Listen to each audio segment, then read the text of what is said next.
donc dans le programme culturel de mai. Oui, le Mistral, la Tramontane, la fatigue de la journée, le pollen. Voilà. Alors je vous le dis, j'aurai la même tenue pour 2 vidéos qui vont se suivre, que je vais tourner en avance la deuxième, que vous verrez.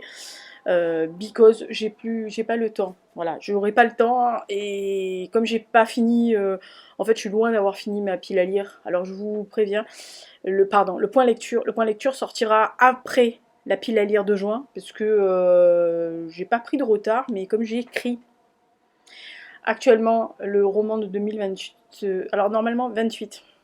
Alors c'est celui de 2028 qui va peut-être réapparaître avant. Oh, ça sera les 3 lectrices habituelles qui décideront. Voilà. Mais théoriquement, c'est celui de 2028. J'ai moins de temps, je consacre plus de temps à rêvasser. Voilà. Voilà. Je rédige et après je rêvasse au lieu de lire. Donc, voilà. Ça avance pas, hein, ça avance pas. Enfin, si, le roman avance très très bien, mais la lecture n'avance pas. C'est toujours comme ça quand je rédige un roman, c'est comme ça. Alors, il va y avoir donc 2 vidéos, vous verrez la deuxième. Donc cette-ci, c'est vraiment le programme culturel. Alors c'est simple, il y a 2 films et 2 séries. Ça va aller vite, hein. Voilà. On va commencer par les films. Alors les films, c'est 2 films que j'ai vus au cinéma. Le premier, je vous mettrai les incrustes. Le premier, c'est The Lost King. Oui, oh bah c'est dans la mouvance du couronnement du roi. Je reste. Je fais ce que je peux, mes pauvres amis. Ne vous inquiétez pas, Hux court partout parce qu'il y a un pigeon, enfin une tourterelle qui s'est plantée sur le... C'est terrible le vent, hein. Voilà. C'est ce que j'ai toute la journée dans les oreilles, c'est super. Je suis vraiment désolée si vous entendez le bruit, mais je peux pas faire mieux. Donc, The Lost King, j'y suis allée parce que j'avais entendu parler effectivement de cette histoire-là, parce qu'une jeune femme qui s'appelle Philippa a en fait retrouvé... je vais aller fermer, c'est insupportable. Même moi, c'est insupportable. Je voulais faire un peu de courant d'air léger pour avoir un peu moins chaud dans la maison, parce que nous sommes déjà à 24. Bon, ça sert à rien, ça fait trop de bruit, c'est insupportable. Bref. Donc, The Lost King, c'est l'histoire, en fait, c'est l'histoire de Philippa qui a retrouvé les restes d'un certain Richard III. Alors, si vous n'êtes pas au courant, je vous renvoie à la liste chronologique des rois d'Angleterre, qui n'était pas un roi hyper méga très aimé, mais qui avait une très très mauvaise réputation. Il faut dire qu'il était un peu spécial. Bon, bref, et on avait perdu sa trace, machin, etc. Et un jour, en fait, elle va avoir une intuition. En fait, elle va se passionner sur cette histoire de roi perdu, en fait. Et donc, elle va remonter le fil, et c'est l'histoire vraie, hein, elle va remonter le fil par regroupement, alors par des recherches dans les archives, à voir des universitaires. Et c'est pas une universitaire, c'est pas une chercheuse, c'est une personne lambda, mais qui s'attache à ça et qui va par déduction, par regroupement, voilà, elle va vraiment faire un travail de fourmi pour localiser les restes du roi à Leicester.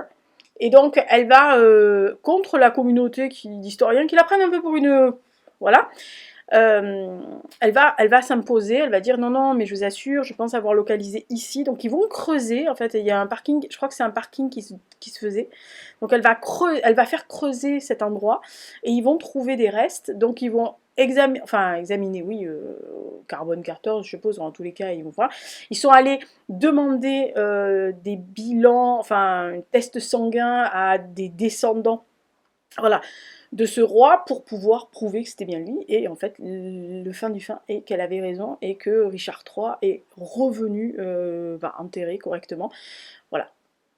Donc ça, c'est l'histoire, la vraie histoire. Vous pouvez aller taper la vraie histoire. C'est vraiment passionnant ce qu'elle a fait. Et donc là, ce film retrace, alors de manière quelquefois un peu plus courte, mais retrace la vie et l'impact qu'a eu sa recherche de ce roi. Alors, le seul truc qui est... Enfin, moi, j'aime beaucoup ce film parce que c'est très touchant. Alors déjà, premièrement, Sally Hawkins, hein, on est bien d'accord sur le principe. Cette fille est capable de tout jouer. C'est une très grande actrice anglaise qu'on ne voit pas souvent. Il y a des très bons premiers rôles, hein. Le dernier que j'ai vu avec elle, c'était Maudie avec Ethan Hawke, où elle est formidable, en peintre naïve américaine.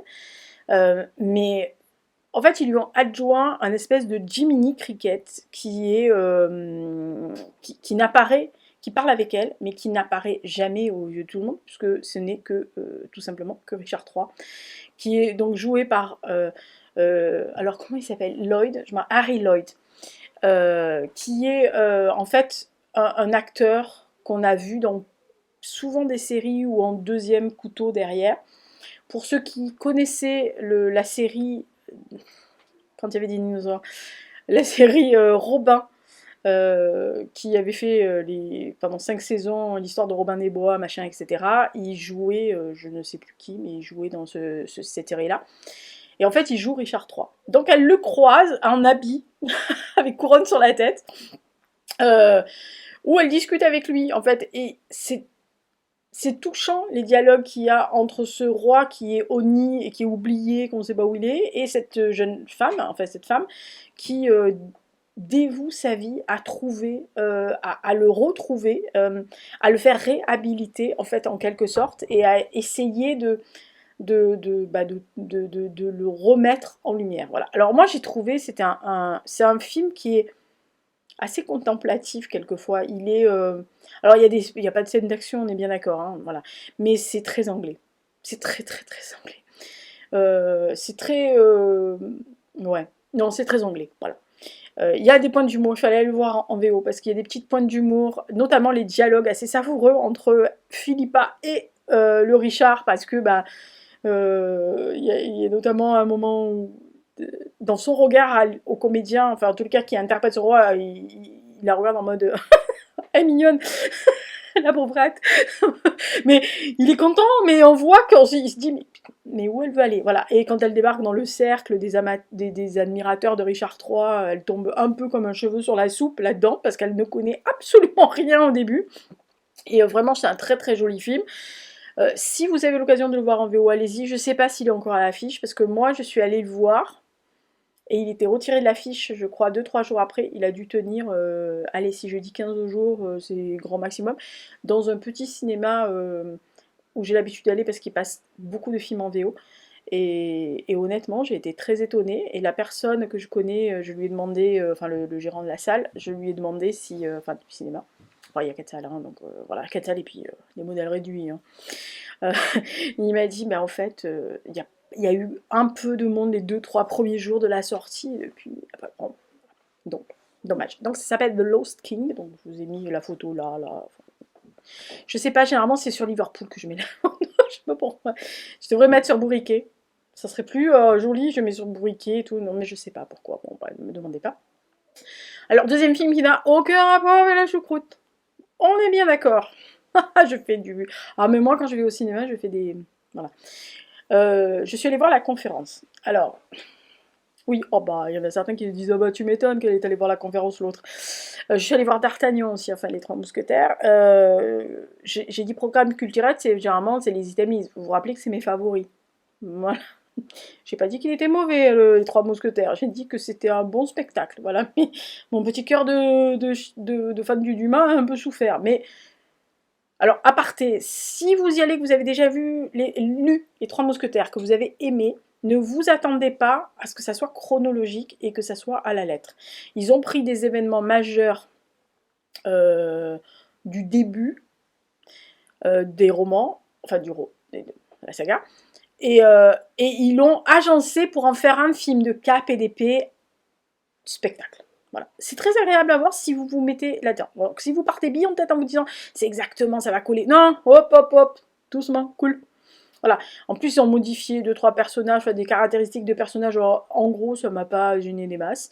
Eva Green est sublimissime en tant que Milady. Rien que quand elle arrive à un moment donné dans une scène, on l'entend marcher et respirer. Ça suffit amplement pour vous faire. Je crois que le deuxième sort en fin d'année, dans la dernier trimestre, ou enfin en tous les cas vers la fin de l'année, et il s'appellera Milady. Donc on doute pas de qui on va parler. Bref, La Conférence. C'était la portée. Mais je ne mettrai pas le... Ah non, merde.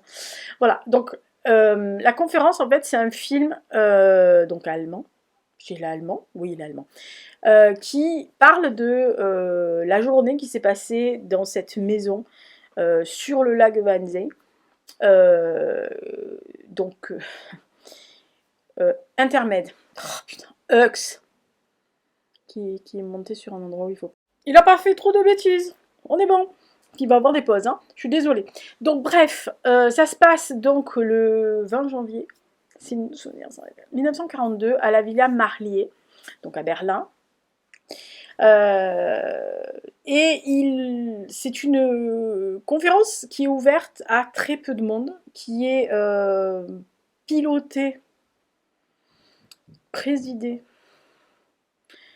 euh, par Reinhard Heinrich, qui est lui-même, dont les invitations ont été lancées en fait par Göring, mais qui n'est pas présent. Donc sont présents les côtés administratifs, militaires et on va dire logistiques, que du bonheur, et la SS donc, logistique. Ah bah oui, logistique, vraiment les 15 personnes qui vont plancher pour acter la solution finale. C'est-à-dire qu'avant, ils n'avaient pas la méthode. Enfin, non, j'essaie de simplifier le truc, voilà. Parce que on va peut-être pas faire un cours d'histoire tout de suite.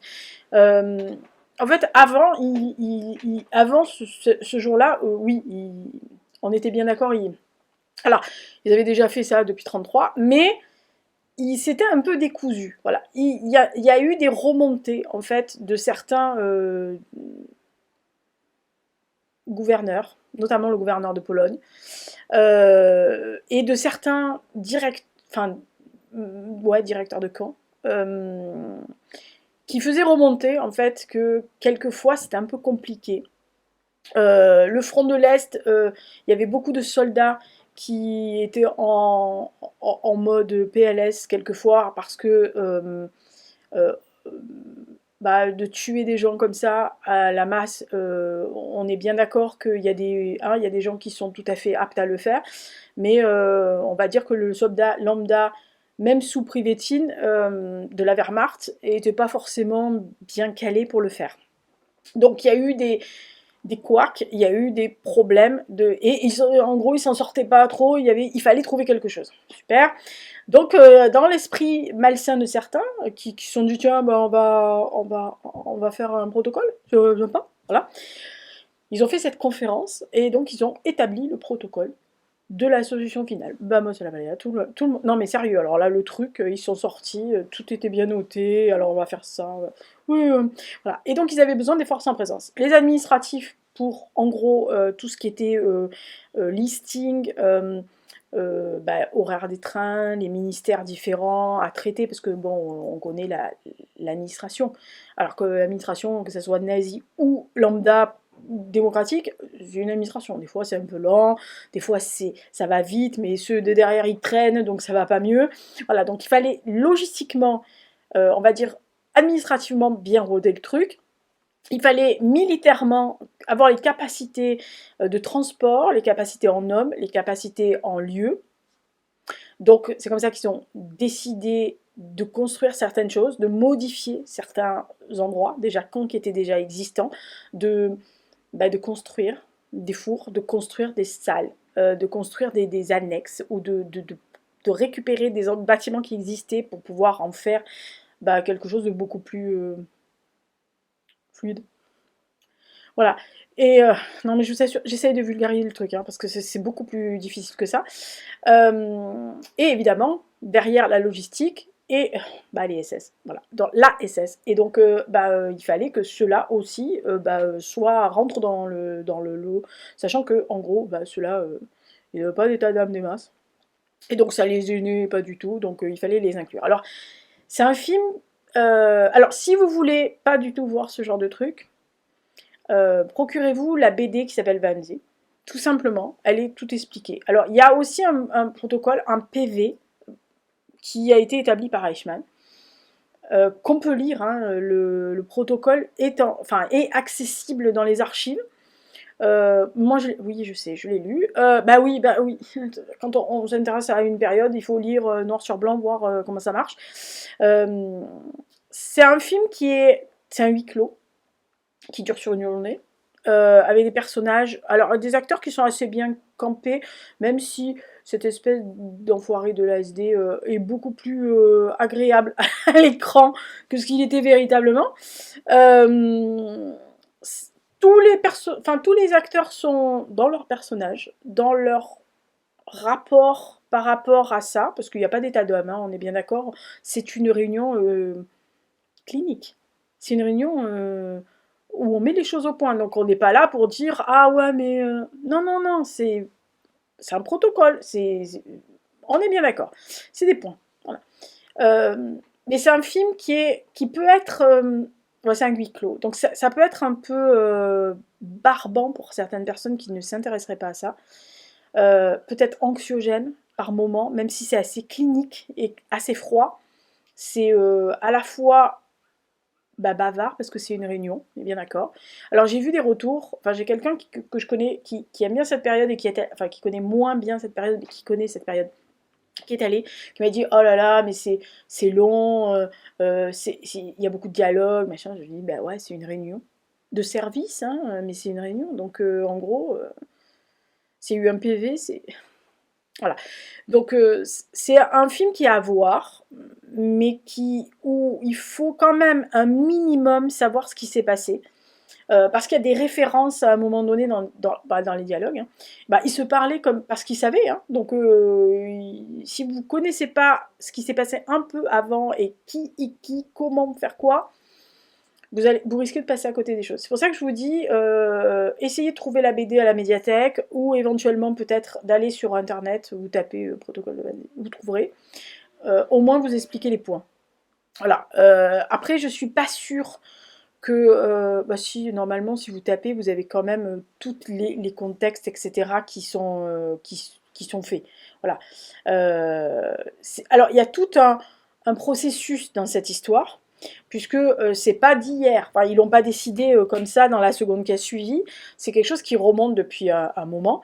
Et en fait, c'est véritablement ces personnes-là ont décidé, c'est que des hauts fonctionnaires, hein, voilà.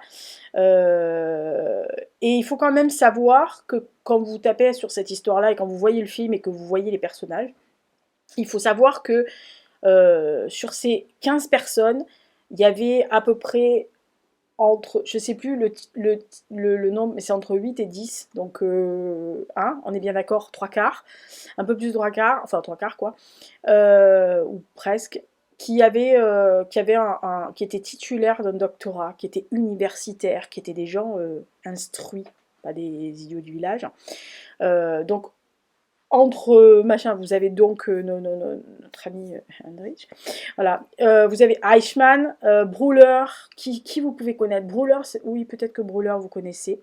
Lang, qui était le chef de la SIPO et de la SD, notamment à Riga, en Lettonie, qui a fait des catastrophes, qui est sous les ordres de Himmler. Hein, on est bien d'accord que tout ce petit monde. Voilà. Vous avez Müller, Newman. Newman, je pense que tout le monde, enfin, si vous connaissez cette période, vous savez à peu près qui il est, puisque c'est celui qui faisait le plan de 4 ans, enfin, qui représentait le ministère de l'économie, du travail, et des transports et de l'armement, un truc comme ça. Voilà, donc vous avez des gens comme ça qui étaient véritablement des, des références dans leur domaine. Voilà. Donc c'est vraiment un film à voir. Mais je vous dis, ça peut être barbant pour des gens qui ne connaissent rien. Si l'histoire vous n'aimez pas, vous ne voulez absolument pas savoir comment ça s'est passé, ou que ça ne vous intéresse pas, n'y allez pas. Enfin, vraiment que ça vous intéresse pas, n'y allez pas. Voilà. Contactez-vous de la BD, c'est pas mal. Moi, j'ai bien aimé le film parce que c'est froid et c'est clinique comme ça a été. Enfin, je veux dire, à un moment donné, il faut pas se voiler la face. Voilà. Donc on passe aux séries. Alors aux séries, on va dire que c'est complètement différent. Voilà. Alors vous avez une série sympa que j'ai bien aimée pour l'instant, c'est la saison 1, et vous avez une série coup de cœur. Et une coup de cœur sur la longueur. Alors c'est très étonnant, je vais vous expliquer. Alors la première c'est The Morning Show. que j'ai regardé sur Apple TV+. Alors, je signale que je n'ai pas souscrit à Apple TV+. C'est juste que mon abonnement Canal+, me permet de regarder la chaîne gratuitement, compris dans mon abonnement. C'est un peu comme ils avaient fait avec Disney. Alors, je ne sais pas combien de temps ça durera, peut-être 6 mois. Disney, je l'ai eu presque 1 an et demi quand même. Mais à peu près. Enfin, disons 1 an et demi. Mais j'ai mis 6 mois pour me rendre compte que je l'avais. Là, je savais parce qu'ils ont envoyé un mail en disant que Apple Télé était récupérable sur Canal+. Il fallait aller, vous savez, sur MyCanal, les droits, et activer le truc. Alors, vous appuyez sur oui, si vous le voulez, et vous l'avez. Voilà. Donc, je me suis dit, c'est pas mal. Je me suis dit, oh, bah, de toute façon, ça coûte rien. Donc, autant en avoir une de plus et de me dire, tiens, c'est pas mal. Alors, j'ai regardé le catalogue et je dois avouer que Reese Witherspoon est quand même une des actrices américaines que j'aime beaucoup. Et qu'il y avait, alors je suis pas fan de Friends, mais enfin j'ai vu Friends, mais j'ai pas tout vu parce que je trouvais ça sympa, mais sans plus. Je sais que c'est culte, mais bah, c'est pas culte pour moi. Mais j'aime bien ce que fait en tant que productrice Jennifer Aniston depuis quelques années, comme Reese Witherspoon. Toutes les deux, en tant que productrices, elles font des choses très engagées. Alors, oui, engagées dans la cause des femmes, machin, mais pas que. Pas que. Et donc, je me suis dit, je vais regarder ça. Alors, il y avait Steve Carell, et ça a fini de me faire dire, oui, j'y vais, je cours. Voilà, parce que j'adore ce type. Et donc, en fait, on est en présence d'un... On est dans un morning show. Alors, je suppose que vous avez déjà vu ça. C'est un... La raccourci va être facile. C'est un télématin, si vous voulez, en gros. Mais, alors déjà, premièrement, à l'américaine. Et c'est un truc, je sais pas, c'est l'équivalent, en fait, d'un journal de 20 heures en France, de grande audience, de grande écoute, le matin, où tout le monde petit déjeune devant. C'est vraiment, c'est énorme. Voilà, vous êtes dans un morning show, c'est comme les late shows, vous êtes the star. Voilà. Et donc là, on est sur une chaîne, qui est une très grande chaîne américaine, basée à New York. Euh, et il y a un couple de présentateurs, donc un homme et une femme, qui sont là depuis des années. Donc Jennifer Aniston et Steve Carell, qui sont vraiment le couple star de la chaîne, le couple star du morning show. En fait, en gros, on a bien compris. On nous fait comprendre que c'est THE morning show. C'est-à-dire que véritablement, c'est l'émission la plus courue aux États-Unis. Et en fait, on arrive, nous, dans ce truc, au moment où le personnage de Steve Carell est débarqué pour conduite offensante et on va dire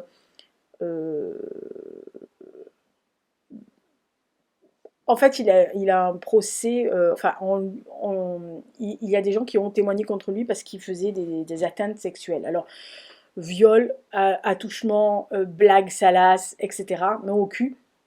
Et donc il est débarqué parce que bah, il a les casseroles au cul et donc bah, on ne se tolère pas. Donc les patrons de la chaîne le débarquent. Et nous on débarque avec Jennifer Aniston qui se retrouve seule à la tête du morning show avec son collègue et ami depuis plus de 15 ans qui était son co-présentateur et visiblement ami, qui personne ne sait trop ce qui se passe. Et là, tout le monde a entendu plus ou moins des trucs, mais personne ne sait véritablement les accusations qui tombent sur lui, sauf qu'il est viré de l'antenne. Et donc, nous, on la voit démunie. Voilà, elle ne sait pas. En plus, visiblement, c'est un peu sa béquille. Donc, elle se dit, est-ce que je vais être capable de prendre le morning show et est-ce qu'on va me garder à ma place maintenant que... Voilà. Donc, il y a plein de choses qui arrivent. Et on va suivre parallèlement une jeune journaliste du sud des États-Unis qui est une espèce de feu follet, un peu faux folle, qui est une journaliste de 4e zone, mais qui va faire un coup d'éclat lors d'un live lors d'une protestation, d'une manifestation pas loin d'une mine, qui va faire un coup d'éclat, qui va faire le buzz sur Internet. Et comme ils ont besoin, c'est les patrons de chaîne, de remplacer le grand présentateur, ils vont aller récupérer cette fille qui fait le buzz, qui n'a pas la langue dans sa poche, qui visiblement est sur la mouvance dénonciation des actes malveillants, qui a pas peur de dire que telle personne fait des atteintes ou des sous-entendus sexuels, etc. Bon, bref, en plus, elle a une grande gueule, elle a de la répartie, ils en sont faits. Donc, il l'invite sous prétexte d'interview du buzz, il l'invite sur le plateau pour voir comment les deux femmes se comportent. Et là, vous avez deux caractères, deux femmes complètement différentes, deux femmes qui ont leurs problèmes personnels, qui ont leur passé, et souvent leur présent un peu qui leur tombe sur la gueule. Et en fait, on va assister à une espèce de combo, enfin de duo, de formation de duo qui n'est pas à la base leur volonté, même si Aniston impose cette fille parce qu'elle pense qu'elle va pas lui faire de l'ombre alors que l'autre lui fait de l'ombre assez rapidement. Mais voilà, il y a évidemment, il touche à le machisme, le patriarcat aux États-Unis. Alors j'insiste sur le fait parce que je trouve qu'il y a beaucoup de gens qui font des amalgames partout. Ça m'est arrivé il n'y a pas longtemps sur Facebook que quelqu'un qui disait oui, tel livre est interdit aux États-Unis, partout, machin, alors que c'était faux, c'est dans une école. Alors je veux bien que là-bas, il y a des fois la chasse aux sorcières dans certains États, notamment la Floride, qui a une commission pour valider ça aussi. Les livres, voilà, et alors bon, c'est bien parce que c'est la période où on fête le premier autodafé, hein, voilà, si vous connaissez l'histoire de l'Allemagne nazie, bah, c'était à peu près à cette période où on a commencé à faire les autodafés, 33 je rappelle, voilà, c'est une date qui devrait vous... mais c'est... comment dire, je sais qu'il y a cette mouvance où il faut absolument prendre fait et cause pour des choses qui se passent aux États-Unis et de dire oui, vous avez vu, c'est honteux, c'est aux États-Unis. Alors, ils ont un problème. On le sait, ils n'ont pas réglé la ségrégation, ils ont un problème encore avec la guerre de sécession, ils ont un souci avec Kennedy et ils ont un souci majeur avec la vision qu'ils ont de l'homme et de la femme. Qu'à dire leur ex-président. Hein, voilà. Ah, super. Voilà. Il s'est pris un peu. Et là, vraiment, ça dénonce tous azimuts. Alors, honnêtement, j'ai pas été... Désolée. C'est terrible le pollen, j'ai fait crever. Ouais, il est resté ouvert, le pollen qui est rentré. Alors, c'est honnêtement une série qui se suit. La première saison se suit très bien. Elles sont envoyées à un moment donné sur le feu de forêt. Il y a deux visions du métier, deux visions de la façon de traiter l'actualité, de traiter tout simplement aussi ce problème avec l'ex-présentateur et les accusations, et l'ouverture de la parole. Alors, il y a des gens qui n'osaient pas parler parce qu'il était toujours là, et dès qu'il est au banc, les gens commencent à parler. Il y a des gens qui voyaient mais qui ne disaient rien parce que en fait, ils avaient peur pour leur job, ils avaient peur pour leur réputation dans le métier. Et Jennifer Aniston joue un rôle assez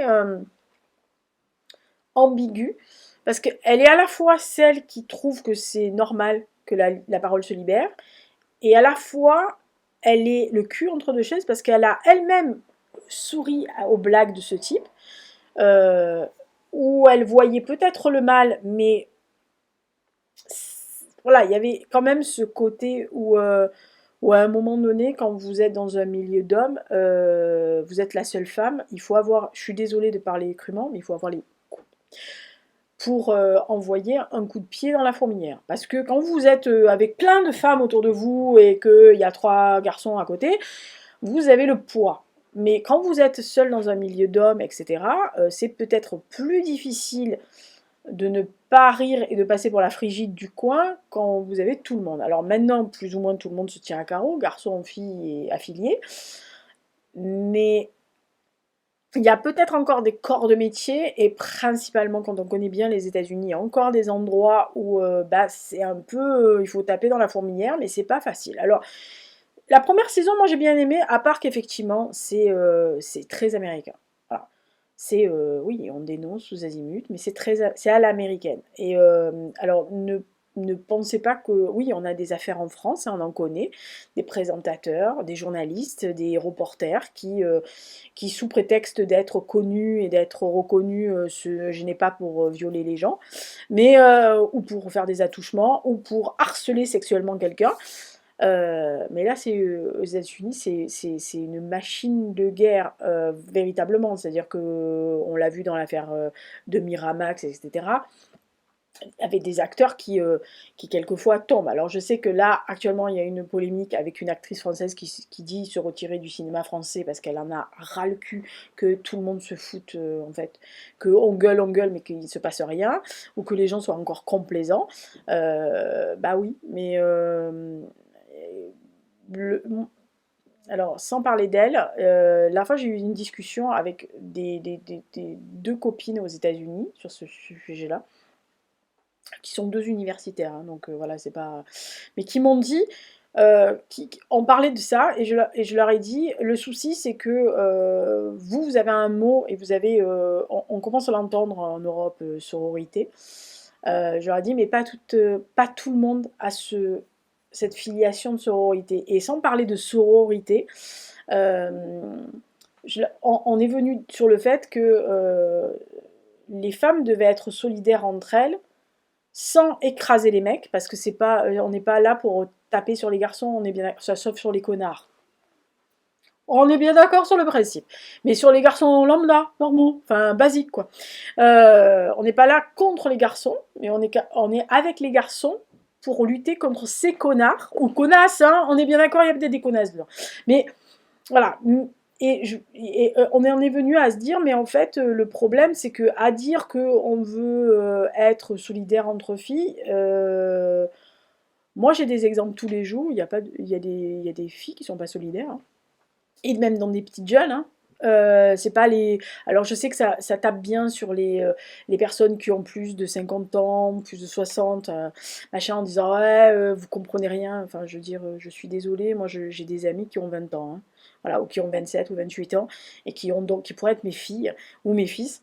Les filles que je connais qui sont vraiment plus jeunes que moi, j'ai pas de problème. J'ai jamais été choquée par ce qu'elles me disent, elles n'ont jamais été choquées par ce que je dis. Mais c'est simplement un truc. euh, on- les femmes ont encore cette pression-là de vouloir se juger par rapport à l'autre fille ou l'autre garçon, mais généralement les filles. Et perso, j'en ai rien à carrer. Voilà. Moi, je veux bien être solidaire, que ce soit un garçon, une fille ou affilié. Si la personne est solidaire avec moi et qu'elle ne m'impose pas son point de vue. Très souvent, quand on commence à discuter, on en a parlé la dernière fois avec les filles, je lui dis, mais moi, quand je commence à dire quelque chose, parce que c'est mon avis à moi, parce que j'y ai réfléchi, alors peut-être qu'il y a des gens qui parlent et qui disent des banalités, des trucs qu'on leur a appris à dire, etc. J'ai un cerveau qui est pas lent. On m'a appris à penser par moi-même depuis que je suis petite. Je rappelle hein, que je viens d'une famille où il y avait des suffragettes, deux suffragettes, où mes grands-mères travaillaient, avaient leur propre argent, possédaient des choses. Que mes grands-pères n'ont jamais demandé des comptes à mes grands-mères. Et d'ailleurs, quand ils travaillaient, donnaient le fric à mes grands-mères pour dire ouais, toi, vas-y, toi. Voilà. Que ma mère a toujours travaillé, que mademoiselle, c'est quand même. Oh, bah, elle a défilé presque seins nus pour le féminisme, hein. Oh, oui, oui, oh mon Dieu. Bref, que pendant les années 70, sex, drug, rock'n'roll. Je crois qu'il n'y avait pas la drogue, mais sex, rock. J'en suis sûre. Pour eux, hein, je parle des vieux. Enfin, de mes vieux. Voilà. Mais je veux pas savoir le reste. Mais c'est vrai. Je sais, mais je veux pas savoir. Et qui m'ont élevée avec la liberté. Enfin, je veux dire, moi j'ai toujours vu ma mère seins nus sur la plage. Moi j'ai fait du seins nu sur la plage. Je n'ai jamais eu de réflexion. Il n'y avait pas de réflexion à mon époque. Enfin, en tous les cas, peut-être moins. Moi j'entends des choses, des fois des plus jeunes qui me disent, mais moi j'ose pas parce que je prends une réflexion. Putain, mais moi tu m'aurais fait une réflexion, tu te prenais mon poing dans la gueule sur le sable. Hein. Et ma génération, les filles de ma génération, en tous les cas, les filles que je fréquentais, jamais on aura accepté qu'un mec me dise non mais non tu n'as pas le droit de mettre tes seins nus, ouais tu peux pas te rhabiller, putain tu veux pas te rhabiller mais je t'aurais fait bouffer ton caleçon, voilà donc Mais on avait la liberté. Les années 70, je suis désolée, et les années 80 et début 90, on avait une liberté énorme. Je ne sais pas où ça a foiré après, mais ça a foiré. Voilà. Et donc, venant de mon expérience à moi, j'ai du mal quand on me dit oui, mais tu peux pas penser comme ça, tu n'as pas le droit de. Non, alors non. Voilà, vous pouvez discuter avec moi jusqu'au moment où vous me dites tu n'as pas le droit de penser ça ou il faut pas que tu penses ça, il faut que tu dis non, non, non. Quand on veut discuter avec des gens, qu'on veut être ouvert et qu'on veut les convaincre, on ne va pas leur dire ce que tu fais c'est mal, c'est moi qui ai raison. Non. On essaie de trouver des bons arguments. Si vous me trouvez un jour des bons arguments sur quelque chose qui vous choque, quand je le dis ou que machin, on peut discuter. Sans, si vous m'imposez ou que vous me dites ah j'en ai marre d'entendre ce genre de discours, ça me gave, je me casse. Parce que je discute avec des gens intelligents et pas des gens obtus et qui ne veulent pas discuter. Parce que si vous me dites ah oui mais tu n'as pas compris le morning show parce que en fait ça dénonce ça, oui ben alors explique-moi mais calmement et explique-moi. Dis-moi ce que j'ai pu louper. Et à ce niveau-là, comme je suis intelligente, je te dirais ah putain ouais j'ai loupé.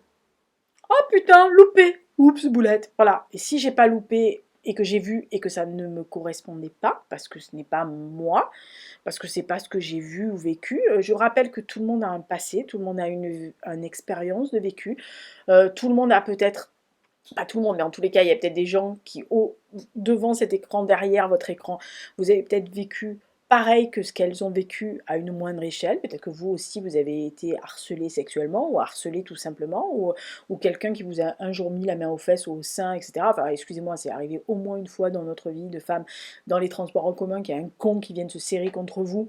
Hein, alors sans sentir autre chose, mais ça nous est tout arrivé, la main aux fesses, oh pardon mademoiselle, j'avais pas vu que vous étiez pas là, non, parce que je suis pas assez grosse peut-être, enfin à l'époque j'étais plus mince, mais voilà, vous aviez envie de répondre, ah parce que tu as pas vu mon cul déjà, non mais attends, excuse-moi chaton, tu es à 2 mètres, tu te rapproches, il y a toute la rame, elle est vide, pourquoi tu viens sur moi, voilà, ça nous est tout arrivé, voilà. Ça nous est tout arrivé, mais on le prend différemment. On en a fait une expérience. Alors, il y a des gens qui, comme moi, foncent dans le tas et on voit chier. Moi, une fois, il y a un mec qui m'avait sifflé sur un chantier, mais sifflé, voilà, vulgaire, sifflé comme un chien et vulgairement. Je me suis retournée, j'ai sifflé, puis je lui ai dit bon, bah alors maintenant on est à égalité. Donc moi, si je te montre mes seins, toi tu me montres. Voilà. Il a tellement été choqué, le gars, qu'il est resté interdit. Je dis bon, bah alors, comme je verrai rien, tu verras rien non plus. Je me suis cassée. Voilà. Mais c'est parce que j'ai du répondant. Il y a des gens qui oseront jamais faire ça. Et donc, si sans être révolutionnaire, le morning show, si ça peut ouvrir au dialogue et ouvrir à la discussion ou à des gens à réaliser que l'environnement dans lequel elles sont, ou ils, hein, parce que ça peut être des garçons, où on est malsain, où il y a quelque chose qui ne va pas, n'hésitez pas à en parler. Le propos de ce que je viens de dire, c'est en parlez-en. Allez voir quelqu'un. N'hésitez pas à aller demander entre guillemets, de l'aide ou de raconter quelque chose ou de dire il y a ça, est-ce que c'est moi qui comprends mal ou voilà, parce que on s'est toutes trouvées en face d'un mec qui vous fait de la drague lourde, mais qui est pas malveillant, et un qui est un gros lourdeau. On est bien d'accord. Voilà. Donc The Morning Show c'est pas mal. Reste qu'il y a une saison 2, je la regarderai en juin, je pense. Parce que je voudrais savoir, vu le twist de fin, je voudrais savoir, voilà. Mais il y a une belle évolution de personnage, vraiment, il y a une belle évolution de personnage, et il y a ce côté, en fait, deux femmes différentes qui voient certaines choses et qui réagissent différemment pour arriver en gros au même but, à la fin, au dernier épisode, mais voilà, il faut laisser les gens faire leur chemin, pas imposer. Et donc, the coup de cœur, non, on va faire ça. Le coup de cœur du mois, en fait du mois dernier et de ce mois-ci, ça s'appelle The English. Donc c'est sur Canal+, que je l'ai vu. C'est donc avec Emily Blunt, qui joue une aristocrate anglaise qui part, alors pendant la conquête de l'Ouest, hein, qui part aux États-Unis parce que son fils est mort et qui veut retrouver qui veut aller où est son fils. Et en fait, quand on arrive dans la série, en fait, la série s'ouvre sur plus ou moins ce qui est arrivé. C'est-à-dire que dans les 2-3 phrases de début, on ne sait pas ce qui est arrivé, mais on sait qu'elle a rencontré quelqu'un, et on se doute de qui c'est dès que la personne apparaît à l'écran, qui est devenue son âme sœur, Alors, une âme sœur où ça a mal tourné, enfin, ça s'est mal fini, mais on comprend que ça s'est pas mal fini à cause de deux où ils se sont séparés, c'est qu'elle a pris la décision, elle, de se séparer. Et donc, en fait, on va suivre elle qui débarque dans le Conquête. Alors, vous imaginez hein, une lady anglaise avec robe, capeline et toute la clique qui débarque chez les cowboys et les Indiens. Et elle va rencontrer assez vite, alors elle se fait assez malmener assez rapidement, mais elle tombe sur un sergent, un éclaireur, ce qu'on appelait, c'est-à-dire les Amérindiens qui étaient insérés dans l'armée, et principalement là chez les Yankees, qui est de retour de la guerre et qui, en gros, veut repartir chez lui parce qu'on lui a promis, comme il avait travaillé pour l'armée américaine, on lui avait promis des terres dans son coin. Donc il repart dans son coin pour récupérer, enfin pour réclamer les terres qui lui sont dues. Alors on comprend qu'il a perdu sa famille, enfin il y a quelque chose, ils ont tous les deux un passé très compliqué. Et en fait, petit à petit, ces deux mondes qui se rencontrent, qui sont pas du tout, qui sont pas ensemble, quoi, qui se connaissent absolument pas, ni les coutumes, ni comment ça marche, etc. Et, mais assez rapidement, très vite d'ailleurs, on sent une attirance. C'est-à-dire qu'il y a une attirance entre une espèce de... En fait, c'est une espèce d'évidence quand ils se rencontrent, mais c'est un peu compliqué. Voilà, il y a beaucoup de choses qui rentrent dans le... Déjà, premièrement, ils ont une mission. Lui, il a une mission, elle a une mission aussi. Et par les flashbacks, on comprend ce qui s'est passé. On comprend pourquoi elle est arrivée jusque-là. Qu'est-ce qui s'est passé? Quel est ce type qu'elle honnit par-dessus tout? Pourquoi, en gros, elle s'est retrouvée là et qui était son fils? Et pourquoi elle tient tant à se venger de cet homme-là? Et petit à petit, on découvre le pourquoi du comment, et surtout, alors outre le fait qu'ils avancent dans l'Ouest, mais pourquoi la scène de début? Pourquoi à la scène de début, elle nous dit ce qui est arrivé et pourquoi elle est arrivée jusque-là. En fait, elle déroule le passé devant nous. Alors nous, pour nous, c'est le présent et le futur. Elle, pour elle, c'est son passé. Euh, et en fait, des deux, trois premiers épisodes, alors c'est très beau, hein, voilà, euh, les décors, les habits, la violence, la conquête de l'Ouest, le côté très violent de cette époque-là, déjà les ambiguïtés entre les gens, les ethnies, les émigrants, les nouveaux arrivants qui sont en fait traités comme des connards, mais qui vont un jour, on sait, devenir des Américains et être après ceux qui détesteront ceux qui arrivent après. Mais il y a tout ce côté ouest américain, alors ça va des Amérindiens spoliés à ceux qui travaillent pour l'armée, ça va de celui qui essaye de faire son trou au connard qui est parti d'Europe, qui était un hors-la-loi, enfin en gros un bagnard, mais qui est arrivé aux États-Unis, allez, ardoise effacée et qui fait le grand monsieur. Voilà, il y a plein de choses qui, vraiment, c'est un espèce de condensé de tout ce qu'on a pu voir dans les westerns anciens et modernes, où ils replacent les cow-boys noirs, les Amérindiens, leur parcours de vie et tous ces gens nouveaux qui arrivaient, qui essayaient d'arriver dans le nouveau monde parce qu'ils étaient malheureux chez eux. Comme généralement quand vous fuyez votre pays, c'est parce que malheureusement vous êtes malheureux chez vous, hein, sinon on ne part pas de son pays volontairement. En tous les cas, on peut partir volontairement de son pays, mais on n'y part pas en se disant je n'ai jamais pu revenir dans mon pays, c'est une merde. Voilà, si vous partez à l'autre bout de la terre faire votre vie, mais vous le faites volontairement, vous restez attaché à la France et vous vous dites bon bah oui, tiens je vais passer mes vacances en France. Par contre si vous partez en disant je veux plus jamais y retourner, c'est que vous étiez malheureux. On est bien d'accord. Voilà. Et donc eux, il y a famine, les guerres, la religion, les gens qui étaient traqués pour leur religion en Europe. Voilà, il y a eu des flots d'immigrants, mais le dernier arrivé c'est toujours celui qui est détesté par tous les autres. Hein. Alors connerie, mais c'est aux États-Unis, une fois que vous comprenez ça, Si vous comprenez l'histoire des États-Unis, l'histoire des couches qui se sont plus ou moins formées les unes sur les autres, mais tout en détestant le dernier arrivant qui va détester le prochain, etc., vous comprendrez, et la guerre de sécession, vous comprendrez comment ça marche aux États-Unis. Sinon, c'est très nébuleux ce truc. C'est une histoire, les histoires des États-Unis, c'est une histoire fascinante. Vraiment, mettez-vous-y un jour dans le truc, vous allez voir, c'est fascinant. Et en fait, les 3-4 premiers épisodes, je vous dis, esthétiquement, c'est magnifique. Les dialogues sont bons, les acteurs sont tous du plus inquiétant au plus gentil, tout bon. Mais au début, je me suis dit, ouais, c'est pas mal. Mais il y avait quelque chose il y avait quelque chose. Et en fait, en avançant, tous les épisodes montent crescendo. C'est assez rare dans une série où à chaque épisode, vous vous prenez une baffe dans la gueule. Voilà. Et vous arrivez à la fin de l'épisode, ah ouais, donc, prochain. Je l'ai bouffé en même pas une journée et demie.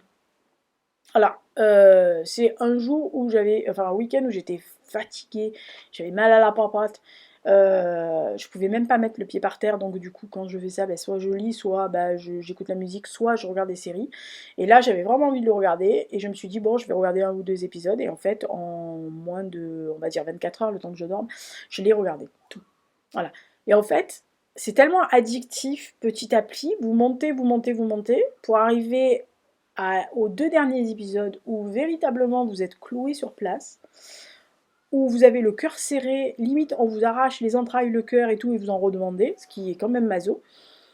Mais c'est une très belle série. Mais vraiment, alors le dernier épisode, les dernières scènes, quand le générique de fin se met sur la dernière scène, véritablement, je crois que vous êtes obligé d'avoir la larme à l'œil, ou le cœur serré, ou de vous dire « Oh mon Dieu !» Voilà, parce que vous venez d'assister à un truc où vous saviez que ça avait foiré dès le premier épisode, vous saviez que ça avait vraiment bien foiré, mais vous avez compris l'ampleur à un moment donné, au milieu de la saison, enfin de la première saison, au milieu des épisodes, vraiment à la moitié, vous comprenez pourquoi, enfin vous avez capté pourquoi une certaine chose, et petit à petit vous comprenez l'autre raison, et là vous vous dites non mais non ça va pas, non, non, non, non, non, non, non, non, non, non, non, non.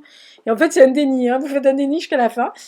Et à le dernier épisode et la dernière scène, mais j'ai rarement été soufflée par un truc où j'ai laissé le générique défiler comme ça.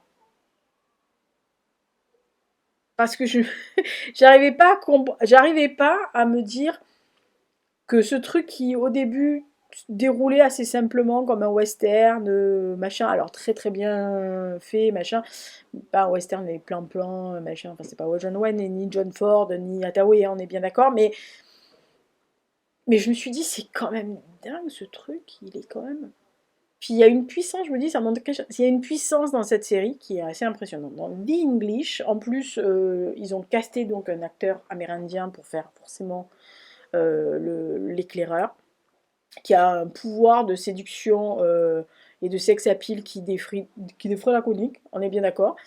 Emily Blunt, je pense qu'il n'y a plus besoin de trop de la présenter sur le fait qu'elle sait jouer à peu près tout.